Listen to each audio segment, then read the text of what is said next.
വിളിച്ചാൽ വിളിപ്പുറത്ത് എത്തേണ്ട ഫയർഫോഴ്സ് ടീമിന് സ്റ്റേഷൻ ഓഫീസിൽ നിന്ന് പുറപ്പെടേണ്ട റോഡിന്റെ അവസ്ഥ ഏറെ പരിതാപകരം.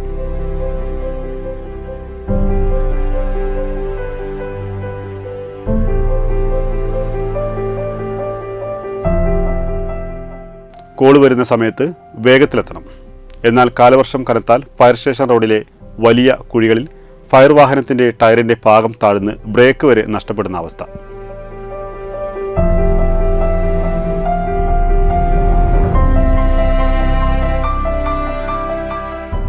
വാഹനത്തിന്റെ ടയറിന്റെ പകുതി ലെവലിൽ വെള്ളം നിൽക്കുന്നുണ്ട്. അപ്പോൾ ആ വെള്ളം നിൽക്കുന്നതുകൊണ്ട് തന്നെ നമ്മളെ വണ്ടി ഇവിടുന്ന് ആ വെള്ളത്തിൽ കയറി ഇറങ്ങി പോയി കഴിഞ്ഞാൽ പിന്നെ ആ താഴെപ്പാലം ജംഗ്ഷൻ അവിടെ എത്തുന്നവരെ വണ്ടിക്ക് പിന്നെ ബ്രേക്ക് ഉണ്ടാവില്ല.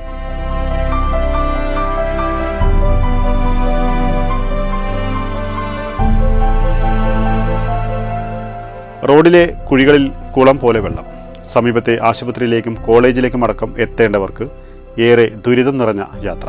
മെയിൻ റോഡിൽ നിന്ന് തുടങ്ങി ഈ ഫയർ സ്റ്റേഷൻ വരെയുള്ള ഭാഗങ്ങളിൽ നോക്കുകയാണെങ്കിൽ വളരെ ശോചനീയാവസ്ഥയാണ് കാണുന്നത്.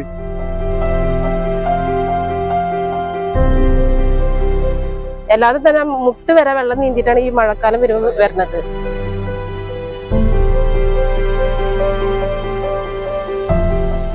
താൽക്കാലിക പരിഹാരത്തിനായി നഗരസഭ റോഡ് ഉയർത്തി നിർമ്മിച്ചെങ്കിലും നിർമ്മാണത്തിലെ അശാസ്ത്രീയത മൂലം കൂടുതൽ ബുദ്ധിമുട്ടിലേക്ക് കാര്യങ്ങൾ എത്തിച്ചു.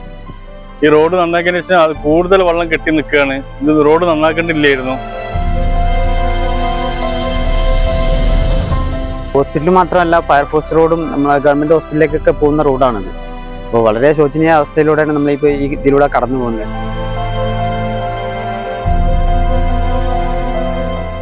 സ്കൂൾ കുട്ടികളും രോഗികളും ഒരുപാട് പ്രയാസപ്പെട്ടാണ് അതിൽ കൂടെ പോകുന്നത്. വെള്ളം കൂടുതൽ തങ്ങി നിൽക്കുകയാണ്.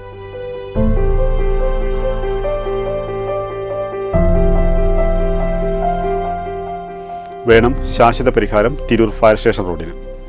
കാണാം വെട്ടം വോയിസ്.